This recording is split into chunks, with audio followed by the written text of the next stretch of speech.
আসসালামু আলাইকুম। আজকে আবার একটা নতুন বড়ার রেসিপি নিয়ে আসলাম। তো প্রথমে আমি ২ রকমের ডালটা কিছুক্ষণ ভিজিয়ে রেখেছিলাম। বুটের ডাল আর ছোলার ডাল। নিয়ে নিলাম গরুর মাংস। তো এই ৩ টা উপকরণ আগে ব্লেন্ডার করে নেব। তারপরে কি, কি লাগছে দেখাই।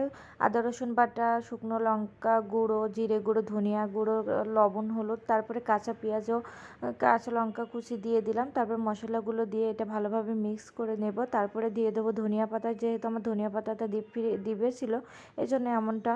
তারপর আমি এগুলো ভালোভাবে মিশিয়ে নিব। তারপরে দিয়ে দেবো চালের গুঁড়ো। আর চালের গুঁড়োটা দিলে কি হয়, এটা মচমচে করে আর খেতেও কিন্তু একটা অন্যরকম টেস্ট চলে আসে। কারণ চালের গুঁড়োটা দিয়ে যে কোনো বড়াতে বা ভাজি পোড়ায় দিলে কিন্তু একটা মচমচে ভাব চলে আসে এবং অন্যরকম একটা ফ্লেভার চলে আসে। তো আমি এগুলো আস্তে আস্তে করে তেলে ভেজে নেব।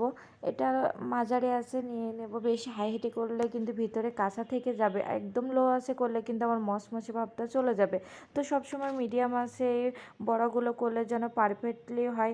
এটা কিন্তু শুধু বা ভাতের সাথে খেতে কিন্তু অনেক টেস্ট হয়। তো আমি এক এক করে কিন্তু সবগুলো ভেজে নেব। দেখেন কালারটাও কিন্তু সুন্দর আসে। আপনারা এভাবে কম বেশি একটু ট্রাই করে দেখবেন, অনেক মজা হয় খেতে এবং এগুলো কিন্তু বাচ্চা থেকে বড়রা সবাই পছন্দ করে। তো আমি সবগুলো ভেজে নিলাম। এই যে আমার আস্তে আস্তে করে কিন্তু সবগুলো ভাজা হয়ে গেছে। ভিডিওটা ভালো লাগলে অবশ্যই লাইক কমেন্ট সাবস্ক্রাইব করবেন। আপনাদের ভালোবাসা না পেলে কিন্তু কাজের উৎসাহ বাড়ে না।